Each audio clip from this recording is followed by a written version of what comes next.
नमो अर्हन्ताणं नमो सिद्धाणं नमो आयर्याणं नमो वज्रायाणं नमो लोये सर्वसाहुनं। मंगलं भगवान् वीरो मंगलं गौतमो गणी मंगलं कुन्दकुन्दाद्यो जैनधर्मोऽस्तु मंगलम्। सर्वमङ्गलमाङ्गल्यं सर्वकल्याणकारकं प्रधानं सर्वधर्माणां जैनं जयतु शासनं। वन्दितु सर्वसिद्धे ध्रुवमचलमनोवमङ्गलिं पत्ते वोच्छामि समय पाव नमो सुधकेवली वैदम्। नमः समय साराय स्वानुभूत्या च पासते चित्स्वभावाय भावाय सर्वभावान्तरचिले। मैं करता हूँ कर्म का कर्म है मेरा कर्म ऐसी मिथ्या मान्यता है मिथ्या कर्म। निज आत्म तल्लीनता सुखमय आत्म धर्म श्री जिन जिन वर देव ने यह समझाया।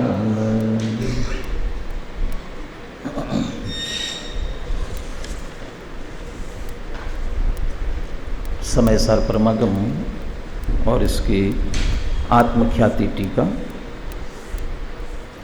75वीं गाथा में ज्ञानी का लक्षण बताने के बाद में इसी गाथा के उपसंहार में 49वां कलश लिखा है। ज्ञानी कौन है? जो जानता है। क्या जानता है? ये सबको जानता है, सबको तो जानता है, लेकिन कैसे जानता है? क्या सबको जानते हुए वे पदार्थ मेरे हैं, मैं उनका हूँ, मैं उनका करता हूँ, मैं उनका भोगता हूँ, ऐसा भी जानता है क्या? जानते हुए यदि ऐसा जानता है, चूँकि वस्तु स्वरूप के विरुद्ध है, इसलिए ऐसा जानने वाला तो ज्ञानी नहीं हो सकता, वो अज्ञानी है। फिर ज्ञानी कौन? ये वस्तु स्वरूप को जानते हुए साथ साथ मैं इनका कर्ता भोक्ता नहीं हूँ, ये मेरे कर्ता भोक्ता नहीं, मेरे नहीं, ये बात आई गई। कर्ता कर्म अधिकार होने से कर्ता कर्म पर जोर है यहाँ पर। मैं इनका कर्ता नहीं हूँ, यदि मैं इनका कर्ता नहीं हूँ तो मेरा कोई संबंध नहीं इनके साथ में, तो फिर मैं इनको जानता भी नहीं हूँ। जानता नहीं हूँ ये नहीं चलेगा, जानता हूँ क्योंकि जानना सहज स्वभाव है। इसी संदर्भ में अमृतचंद्र आचार्य ने कर्ता क्यों नहीं है और ज्ञाता क्यों है, इसके लिए सिद्धांत लिया। मैं तो ये हमेशा कहता हूँ कि अमृतचंद्र आचार्य न्याय की शैली में टीका लिख रहे हैं, और वैसे ही न्याय प्रणाली, लौकिक दृष्टि से भी जो न्याय प्रणाली होती है, उस न्याय प्रणाली में आप कोई भी बात कहेंगे तो आपको उसमें कानून की धारा बतानी पड़ेगी। आप अपनी बात कह रहे हैं तो आपकी बात कानून की कौन सी धारा के अनुसार है, वो कानून की धारा के अनुसार होगी तो ही उसे स्वीकृत किया जाएगा। तो अमृतचंद्र आचार्य भी ये कोशिश करते हैं कि हर बात को किसी न किसी सिद्धांत की धारा से जोड़कर बात की जाए। प्रकृति का कानून, कानून नियम, प्रकृति का नियम, प्रकृति का स्वरूप, जो सिद्धांत है वह प्रकृति के नियम है, कानून है अपने आप में। उसमें से किसी न किसी बात को लेकर के बात करते हैं। तो यहाँ कर्ता कर्मपना नहीं है, क्यों? कि कर्ता कर्मपना बैठेगा वहाँ जहाँ व्याप्य व्यापक होगा।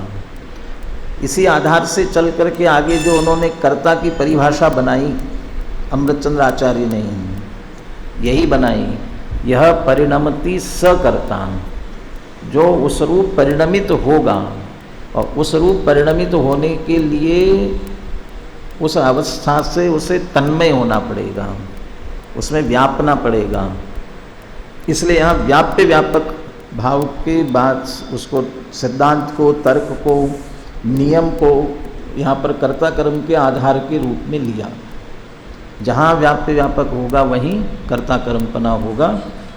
चूँकि पुद्गल पृथक द्रव्य है, जैसे मूल में तदात्म और अतदात्म कहा, जैसे जयचंद जी छाबड़ा ने तत्स्वरूप और अतत्स्वरूप कहा, और इसीलिए पद्यानुवाद में भी उन्हीं शब्दों का प्रयोग हुआ। पुद्गल आत्मा के लिए अतत्स्वरूप है, इसलिए उनका कर्ता आत्मा नहीं हो सकता, व्याप्य व्यापकपना घटित नहीं होगा, इसलिए कर्ता नहीं होगा, इसलिए कर्म नो कर्म का कर्ता नहीं है। ऐसा जो जानता है वो ज्ञानी है।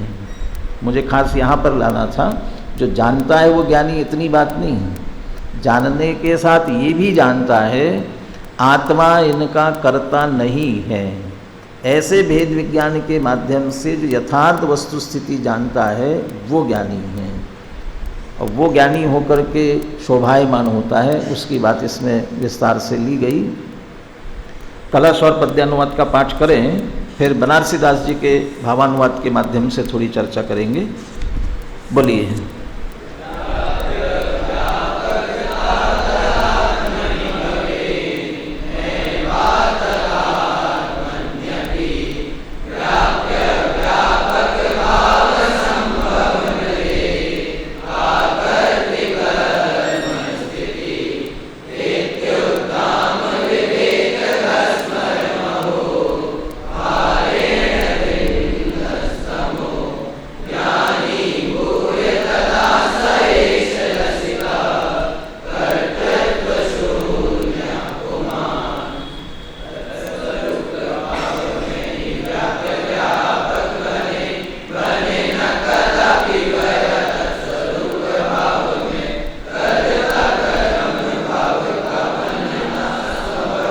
जरा रुकिए, सभी रुक जाइए। कर्ता कर्म नहीं है, कर्ता कर्म है। कर्ता कर्म भाव का बनना असंभव है। एक कर्ता कर्म, एक साथ शब्द लीजिए, फिर से बोलिए ऊपर से।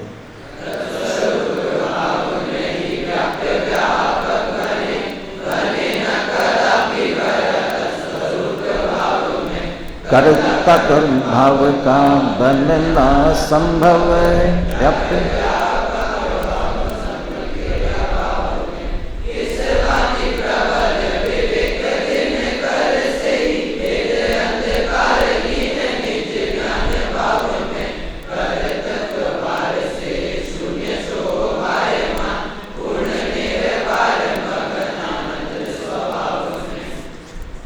बनारसी दास जी अब इसका भावानुवाद, चूँकि शब्दशः अनुवाद तो नहीं करते हैं, इसलिए इस भाव को लेकर के उन्होंने क्या छंद लिखा, बोलिए।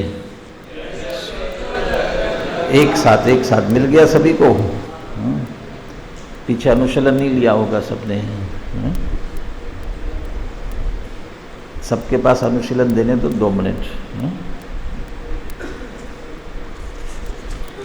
व्याप्य व्यापक भाव का लक्षण आपको एक संकेत दे रहा हूँ, जो आपको प्रश्नोत्तर दिए हैं उसमें पीछे की 75वीं गाथा में जो प्रश्न दिया, व्याप्य व्यापक भाव को स्पष्ट करते हुए व्याप्य व्यापक भाव का स्वरूप स्पष्ट करना है, उसके लिए जयचंद जी छाबड़ा ने इसके भावार्थ में जो लिखा है इसको वहाँ उद्धृत करना है। मतलब ये लक्षण के रूप में, व्याप्य व्यापक भाव के रूप में लेना है। 49वें कलश का कोई प्रश्न अलग से नहीं बनाया है, इसलिए इसका व्याप्य व्यापक भाव का स्वरूप उसमें आना चाहिए। यहाँ बनारसी दास जी एक बहुत तत्स्वरूप और अतत्स्वरूप समझाने के लिए बहुत विचित्र तरह का एक उदाहरण ले रहे हैं, दृष्टांत जो दे रहे हैं वो विचित्र तरह का है। हो सकता है लोक में उस तरह से उसका प्रयोग किया जाता होगा। हाँ जी, पहुंच गया सबके पास? हाँ, क्या मिले नहीं क्या? हाँ?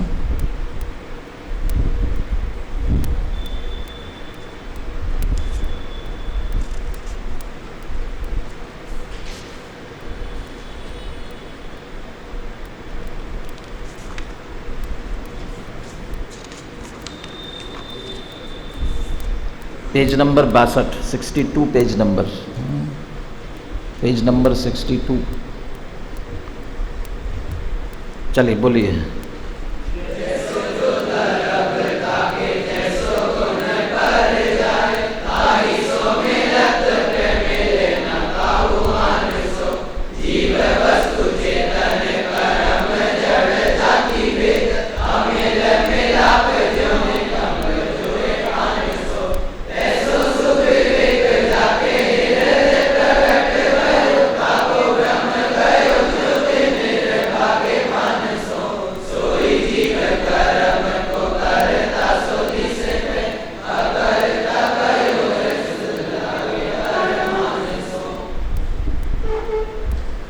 पहली पंक्ति, जैसो जो दरब ताके तैसे गुण पर जाए।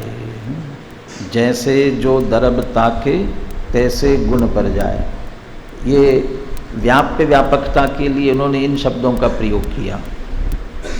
जो द्रव्य जैसा होता है उसकी गुण पर्यायें भी वैसी ही होती है। लोक में कहावत चलती है,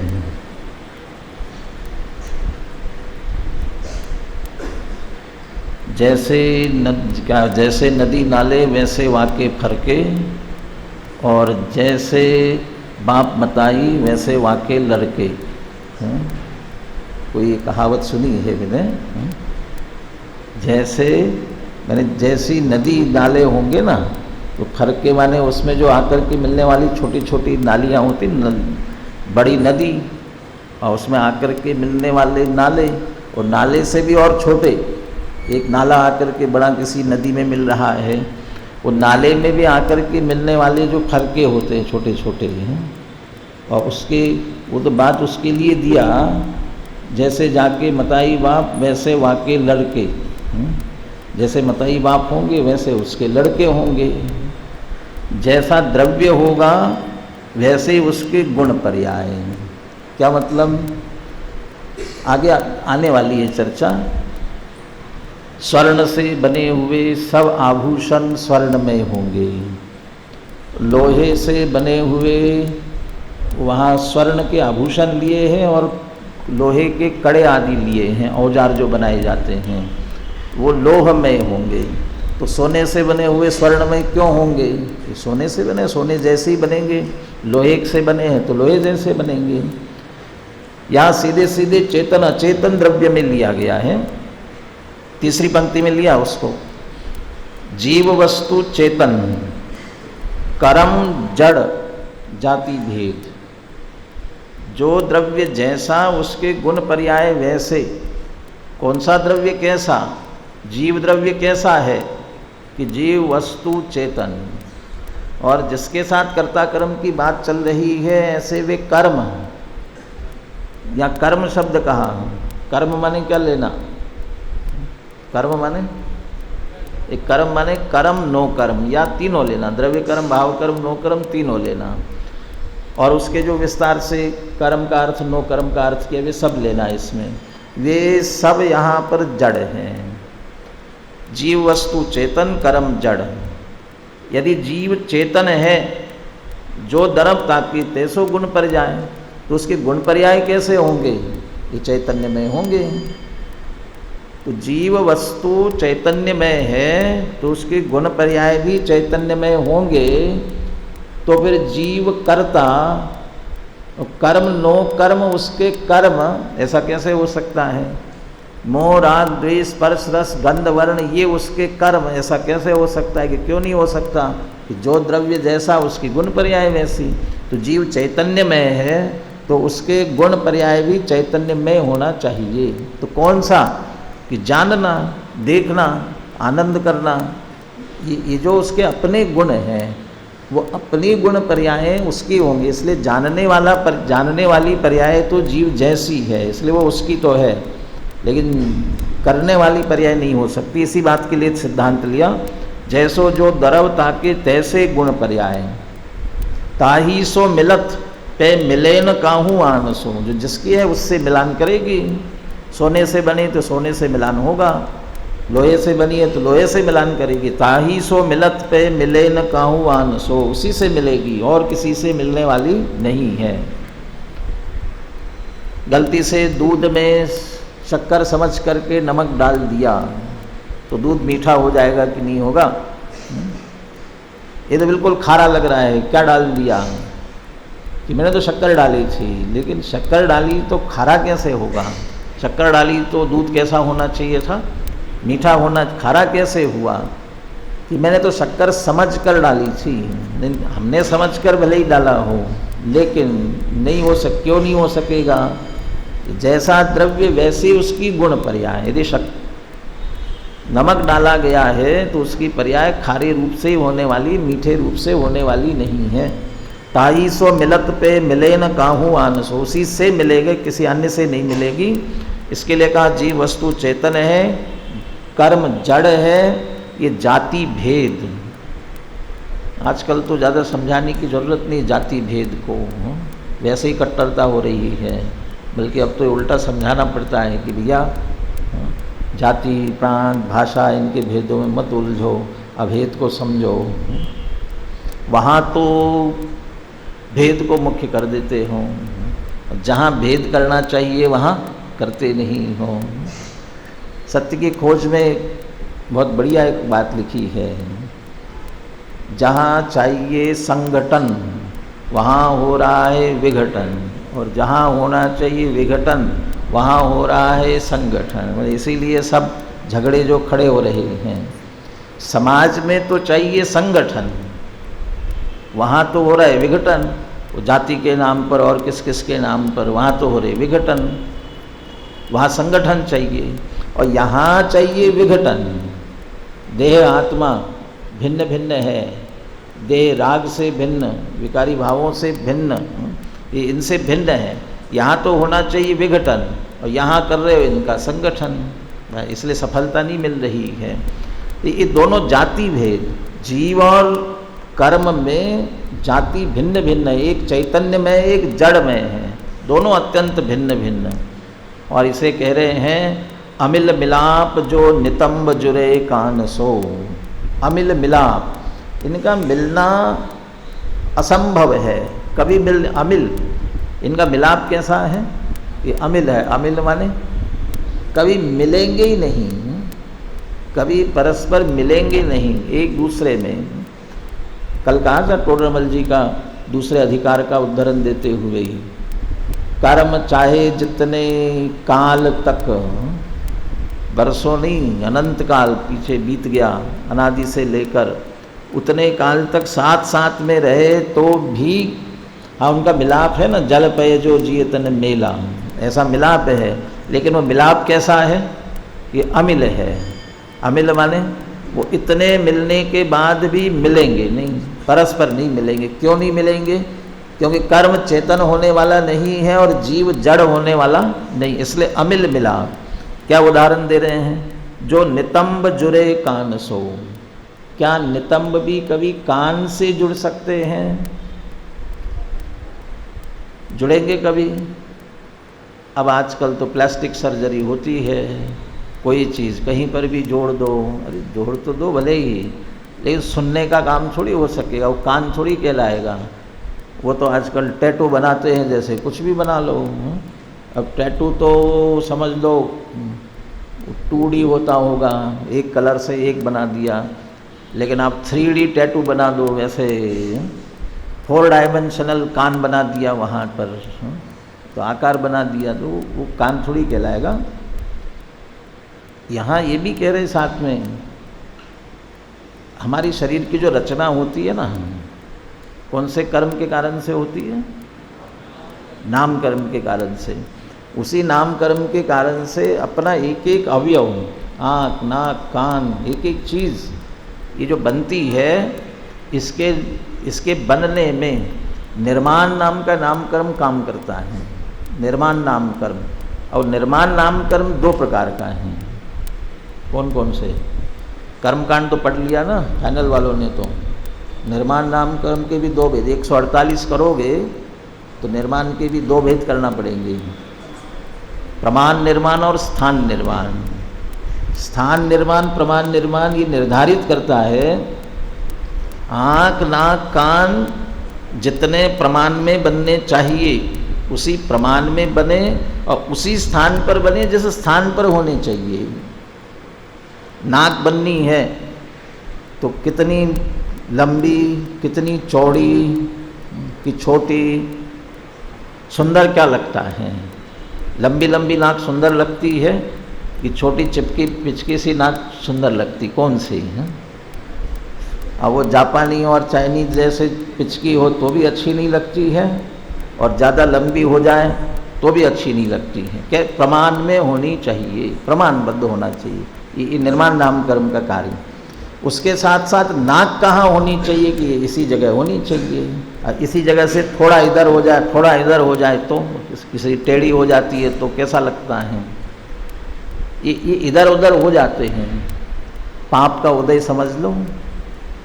जो बहुत ज़्यादा मुंह चढ़ाते हैं ना किसी किसी को करके, वो क्या करते हैं? मुंह बनाते हैं, क्या क्या कहते हैं ना। एक चुटकुला याद आया इसलिए सुना देता हूँ बीच में। एक बेटी से पूछा, बेटी तुमको क्या क्या बनाना आता है? तुमको क्या क्या बना लेती? खाना वगैरह बनाना पूछते ना, क्या क्या बना लेती हो? और तो कुछ नहीं, जब सेल्फी लेती हूँ तो मुंह बना लेती हूँ। मुंह बनाना आता है, अलग अलग तरह से क्या क्या मुंह बनाते हैं। ऐसे मुंह बनाते हैं ना, मुंह चढ़ाते हैं। ऐसे यदि चढ़ाया होगा ना, वो पाप के उदय से आपका मुंह टेढ़ा हो जाएगा। अब वो प्रमाण में और स्थान में नहीं रहेगा, कहाँ कहाँ जाएगा पता नहीं फिर वो।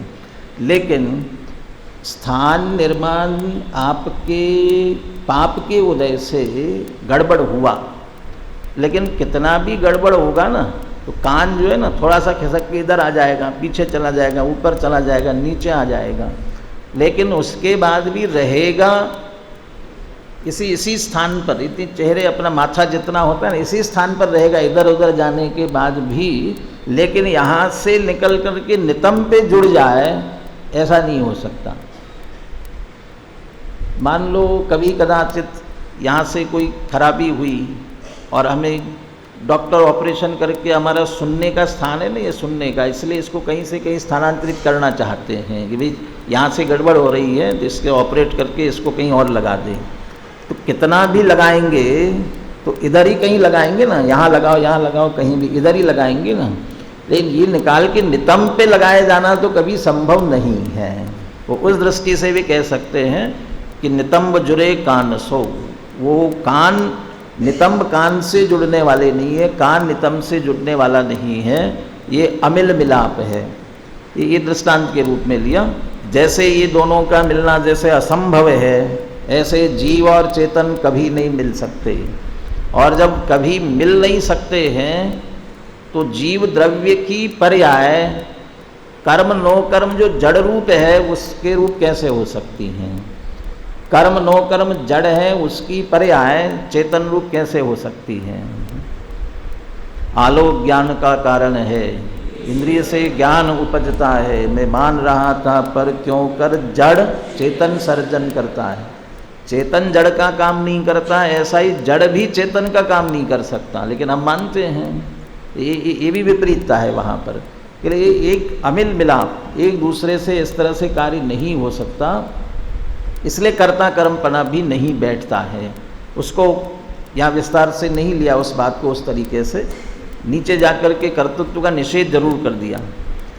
ऐसो सुविवेक जाके हृदय प्रकट भयो, ऐसा भेद विज्ञान। दो द्रव्य स्वतंत्र है, द्रव्य स्वतंत्र है तो उनके गुण पर्यायें भी स्वतंत्र है। जो द्रव्य जैसा होगा उनकी गुण पर्यायें भी वैसी ही होंगी। ऐसा भेद विज्ञान जिसके हृदय में प्रकट हुआ, ताको भ्रम गयो, उसका भ्रम चला गया। जो तिमिर भागे भान सो। कैसे चला गया?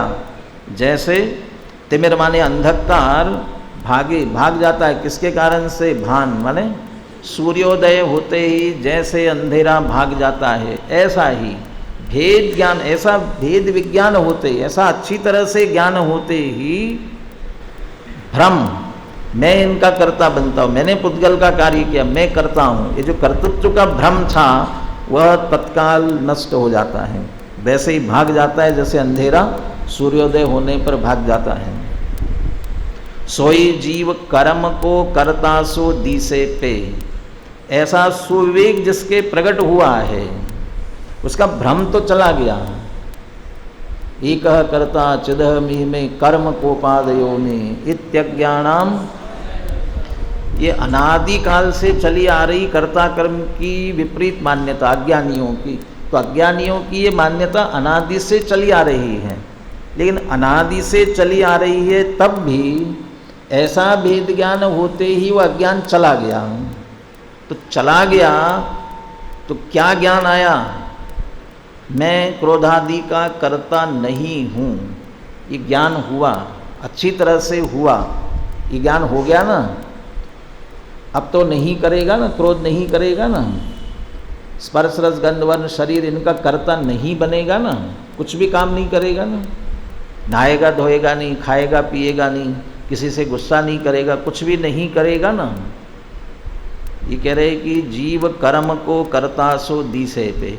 ऐसा भेद विज्ञान जिसे हुआ है वो ज्ञानी हो गया है, सम्यक ज्ञान उसे प्रकट हुआ है। सम्यक ज्ञान प्रकट होने के बावजूद कर्म को करता सो दिसे, वो कर्म के कर्ता जैसा दिखता है। क्यों? क्योंकि अंदर में सम्यक श्रद्धान ज्ञान होने पर भी भाषा लोक की बोलना पड़ती है, भाषा लोक की ही बोलना पड़ेगी। जब तक देह और जीव का संयोग है तब तक, और देह के साथ चारित्र मोह जनित जितना राग अभी बाकी है उसकी संभाल के लिए सब बाहर की क्रियाएं करनी भी पड़ेगी, भाषा भी वैसी बोलना पड़ेगी। लेकिन अंदर में जो भेद विज्ञान हुआ है वो हुआ है। और इसीलिए तो दादा बार बार ये कहते हैं सम्यक दर्शन हुआ, तो उसको क्या हुआ, वो अंतरंग में हुआ क्या, ये दुनिया को मुश्किल है ख्याल में आना। और इसीलिए सम्यक दृष्टि की पहचान करना भी मुश्किल है। ये सम्यक दृष्टि है नहीं है क्या है, जितनी बातों से व्यवहार और तत्व चर्चा, जितनी चर्चा हो रही उसके आधार से जितना निर्णय कर सको कर लो, लेकिन फिर भी केवल ज्ञान जैसा निर्णय तो नहीं कर सकेंगे कि किस समय सम्यक तो है और किस समय सम्यक तो नहीं है। ये बड़ा कठिन है। अंदर जो परिवर्तन हुआ है वो तो हुआ है। ज्ञानी के जीवन में ऐसा ही संतुलन होता है, अंदर सम्यक ज्ञान होने पर भी बाहर का व्यवहार का कार्य उसका बिल्कुल नहीं बिगड़ता, बिल्कुल यथावत दुनिया से व्यवहार, बल्कि और संतुलित व्यवस्थित हो जाता है। दादा एक बूंदी की घटना सुनाते ना, एक महिला की, ध्यान आ गया होगा सबको। वो उनकी रोटी जल जाती थी और पहले शौच के लिए बाहर जाना पड़ता था ना, तो लोटा लेकर के जाते थे तो लोटा ही हाथ से छूट जाता था। सम्यक तो होने का ऐसा लक्षण था। तो ये ऐसा अव्यवस्थित नहीं हो सकता है, नहीं होता है। व्यवहार की सारी क्रियाएं और व्यवस्थित हो जाती हैं, अव्यवस्थित नहीं होती है। इसलिए कर्म को करता सो दिसे, मैंने किया, मैं करता हूँ, मैं करूँगा, ऐसा बोलेगा भी। भरत चक्रवर्ती जब निकले होंगे दिग्विजय के लिए तो कहते होंगे ना, आधीनता स्वीकार करो वरना युद्ध के लिए तैयार हो जाओ। तो आधीनता स्वीकार करना पड़ेगी, हम दिग्विजय के लिए निकले हुए हैं, ये भाषा निकलेगी। समंतभद्राचार्य वो तो चौथे गुण, भरत चक्रवर्ती तो चौथे गुणस्थानवर्ती है, समंतभद्राचार्य तो छठे सातवें गुणस्थानवर्ती है ना। वो वादार्थी विचराम्यम नरपते शार्दूल विक्रीडितम, मैं वाद के लिए विचर रहा हूँ, जिसकी शक्ति हो आए सामने मेरे, मैं वाद विवाद करने के लिए तैयार हूँ, मैं करता हूँ ना। तो मैं कर रहा हूँ कह रहे हैं ना। ये अमृतचंद्र आचार्य की विशेषता कि वे अंत में जाकर के ये कहते हैं शब्दै कृतानि शास्त्राणि, ये शब्दों से वाक्य बने, वाक्यों से ग्रंथ शास्त्र बन गया, मैं इसका कुछ भी करता नहीं हूँ। स्वरूप गुप्तस्य नहीं किंचिद अस्ति, स्वरूप गुप्त अमृतचंद्र आचार्य का इसमें कुछ भी नहीं है। द्रव्य संग्रह मिनम मुनिना, नेमिचंद मुनिना, ये द्रव्य संग्रह ग्रंथ नेमिचंद्र आचार्य के द्वारा किया गया। नेमिचंद्र आचार्य स्वयं ही लिख रहे हैं कि नेमिचंद मुनिना, कि नेमिचंद्र आचार्य ने इसकी रचना की। तो रचना की है ना, उन्होंने की ना, तो वे कर्तृत्व मान रहे होंगे। नेमिचंद्र आचार्य तो कर्तृत्व मान रहे होंगे, उनका कर्तापना नहीं गया होगा। समंतभद्र आचार्य का कर्तापना नहीं गया, अकेला अमृतचंद्र आचार्य का कर्तापना गया, क्योंकि उन्होंने लिखा कि मैंने ग्रंथ की रचना नहीं की है। इस सब की गई है, लेकिन भाषा का प्रयोग उसी रूप में कर सकते हैं, करते हैं।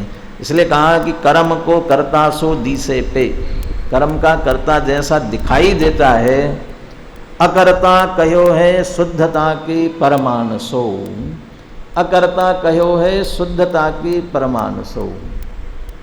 यहाँ जो प्रमाण शब्द का प्रयोग किया है वो किसके लिए किया? शुद्धता के प्रमाण से अकर्ता कहा गया है। प्रमाण शब्द परमान सो है ना, प्रमाण है, शुद्धता के प्रमाण से अकर्ता कहा गया है। प्रमाण शब्द किसके लिए है? यहाँ प्रमाण शब्द नए के लिए प्रयोग किया है। आ गया, हिंदी अर्थ निकाला ना, तो शुद्ध नए से कहा उसे। प्रमाण वाले प्रमाण नए सभी आगे ना। क्या प्रमाण? कि वो अकर्ता है, इसका प्रमाण क्या? शुद्ध नए लगाओ। ये तो व्यवहार नए से देख रहे हो तुम, क्योंकि बाहर में कह रहा है ना, वो कह रहा है, करता हुआ दिख रहा है। अभी चर्चा आपकी निश्चय व्यवहार की चल रही थी ना, उपचरित असद्भूत व्यवहार नए, अनुपचरित असद्भूत व्यवहार नए, उपचरित सद्भूत व्यवहार नए। तो इनके माध्यम से वो दुकानदारी करते हुए दिख रहा है, देह की संभाल करते हुए दिख रहा है, कुटुंब परिवार को संभालते हुए दिख रहा है। उपचरित सद्भूत व्यवहार ने से राग द्वेष करता हुआ दिख रहा है, वो सब व्यवहार का कथन है। शुद्ध नहीं लगाओ, एक देश शुद्ध नय से देखा जाए तो वह सम्यक दृष्टि है, अकर्ता है। वो शुद्धता के परमाणु सो, वो शुद्ध नय से देखा जाए, उसकी दृष्टि शुद्धता पर है, इसलिए वह अकर्ता है। उसके श्रद्धा की तरफ से देखा जाए, वो क्या क्या श्रद्धान कर रहा है, तो उसकी तरफ से देखा जाए तो अकर्ता ही है। कहा गया है माने अकर्ता है। तो दिखता है, व्यवहार से कहा जाता है, होता नहीं है। निश्चय से होता है, कहा नहीं जाता है। जो निश्चय का ना, कथन निश्चय का नहीं हो पाता है। जितना कथन करेंगे, पर्याय ने आत्मा का लक्ष्य किया, आत्मलीन हो गई, इसलिए ध्यान हुआ। कैसे ध्यान हुआ? श्रद्धा ज्ञान चारित्र आत्मलीन हुए। ये कथन कर रहे हैं ना, निश्चय का है कि व्यवहार का है? ये कथन कर रहे हैं। ध्यान ध्याता ध्येय कौन विकल्प वच भेद न जहाँ। यदि वो उतना भी भेद खड़ा कर दिया ना, व्यवहार हो जाएगा। मैं आत्मा का ध्यान कर रहा हूँ, मैं सिद्ध भगवान का ध्यान कर रहा हूँ, ये व्यवहार है। मैं अपनी आत्मा का ध्यान कर रहा हूँ, ये निश्चय है। मैं सिद्ध भगवान का ध्यान कर रहा हूँ, व्यवहार, और मैं अपनी आत्मा का ध्यान कर रहा हूँ, निश्चय। किस अपेक्षा? सिद्ध भगवान का ध्यान कर रहा हूँ, मेरी अपेक्षा पर है, और पर के ध्यान की बात हो रही, इसलिए व्यवहार। अपनी आत्मा का ध्यान करता हूँ, अपनी आत्मा का ध्यान कर रहा हूँ, ये स्व है, इसलिए स्वाश्रित निश्चय। परंतु मैं जानगो दुजो भावो जो का ना, जानगो दुजो भावो नवि होदी अपमत्तो न पमत्तो एवं भटंति शुद्धम नादो जोसो दुसोच। ज्ञात वह तो वही है। ये जो कह रहे हैं उसमें आत्मा का अनुभव कैसा हो रहा है, किसी से भी पूछा जाए आत्मा का अनुभव कैसा हो रहा है, क्या उत्तर मिलेगा? मैं एक हूँ, मैं शुद्ध हूँ, ज्ञान निर्मम हूँ, ज्ञान दर्शन से पूर्ण हूँ, इसमें स्थित लीन होकर के मैं सब आश्रमों का क्षय करता हूँ। बराबर है ना, अनुभव हो रहा है ना, कि जब बता रहे हैं उस समय अनुभव नहीं हो रहा है। ये निश्चय का कथन है कि व्यवहार का कथन है? इस गाथा का अर्थ करते समय एक वाक्य पहले लिखा, क्या लिखा? ज्ञानी ऐसा विचारता है कि, कहता नहीं है। वो विचारने में भी विकल्पात्मक विचार नहीं लेना है। विकल्पात्मक विचार है तब तक अनुभव नहीं है, इसलिए विचारता है माने वो उस स्वरूप के साथ तम्मिथितो तच्चितो, उसके साथ बिल्कुल तन्मय हुआ है, तब अनुभव है। मैं अपनी आत्मा का ध्यान कर रहा हूँ, ऐसा इतना सा विकल्प भी होगा तो भी व्यवहार में चला जाता है। अभी तो ये आत्माश्रित निश्चय हुआ था ना, फिर व्यवहार कैसे हो गया? कि भेद सो व्यवहार, अभेद सो निश्चय। यहाँ भेद कर दिया, अपने में ही दो भेद खड़े कर दिए, ध्याता और ध्येय के भेद खड़े कर दिए, उतने में व्यवहार हो जाएगा। इसलिए वो व्यवहार फिर क्या हुआ? लीन है। तो बताओ ना कैसे लीन होते हैं?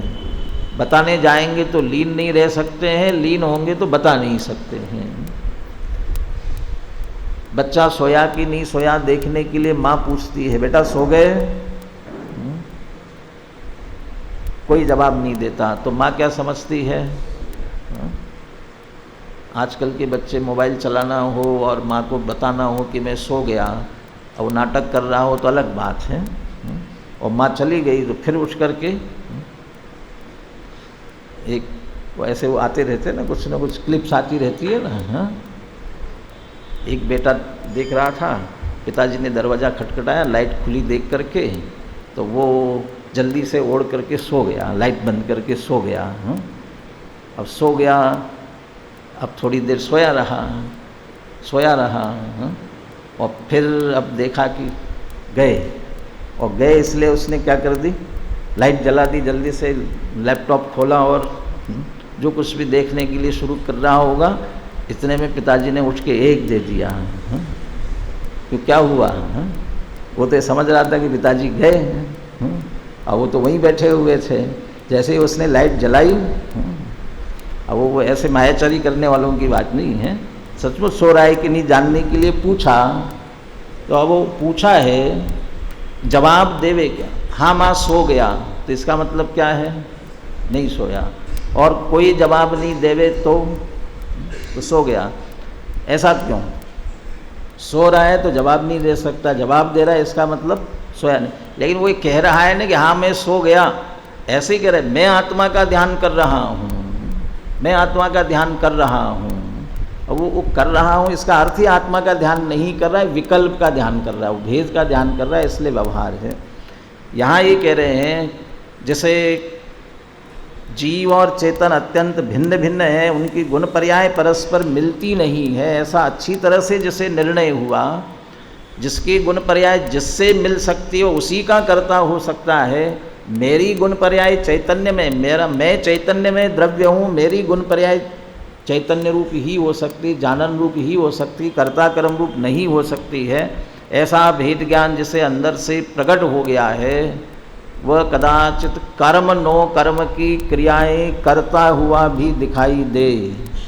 सोई जीव कर्म को करता सो दिसे पे, अकर्ता कहो है शुद्धता के परमाणु सो। या शुद्धता के परमाणु सो का अर्थ ये भी ले सकते हो, मैं शुद्ध बुद्ध चैतन्य में आत्म तत्व हूँ, ऐसा जिसे अच्छी तरह से प्रमाणित हो गया है, उसने प्रमाणित कर लिया है, स्वानुभव से प्रमाण किया है, मैं चैतन्य स्वरूप आत्मा हूँ। ये शुद्धता का प्रमाण जिसे हो गया है वह अकर्ता है। भरत चक्रवर्ती सारे 6 खंड की चाहे जितनी क्रियाएं करते हुए दिखाई दे, फिर भी अकर्ता है। द्रविलिंगी मुनि कुछ भी न करते हुए, तिन सुथिर मुद्रा देखी मृगगण उपल खाज खुजावते, ऐसी सुथिर मुद्रा में बैठे हुए हो तो भी करता है, क्योंकि शुद्धता का प्रमाण नहीं हुआ है और वो भेद विज्ञान प्रकट नहीं हुआ है, इसलिए वो कर्ता कहलाएंगे। इसलिए यहाँ तो व्याप्य व्यापक भाव की अपेक्षा से कर्ता कर्म की बात को मुख्य किया गया है। गुरुदेव के उद्धरण को शाम को पढ़ करके इसमें गुरुदेव ने जो विशेष बात ली गई है, इसी बात को स्पष्ट करने के लिए जो बात कही है उसकी चर्चा करते हुए 76 से 79 गाथाएँ उनकी चर्चा अपन प्रारंभ करेंगे। अभी एक बार ये छंद पढ़ करके अभी की चर्चा अपन पूर्ण करते हैं। अभी जितनी चर्चा की है वो सब भाव इसमें ख्याल में लेना। गुण पर्याय का परस्पर नहीं मिलना, अमिल मिलाप, विवेक जागृत हो जाना, कर्ता का दिखना और फिर भी कर्ता दिखते हुए अकर्ता कहाँ जाना, इन सारी बातों को ख्याल में ले करके छंद पढ़ना चाहिए हमेशा। हाँ जी, चैतन्य और कौन बैठा है दूसरा? चैतन्य के साथ कौन है? अभी क्या कहा मैंने, कैसे पढ़ना छंद को? कैसे पढ़ना? लय में पढ़ना, अच्छी तरह से गा के पढ़ना, ध्यान रखना चाहिए। बोलिए सभी।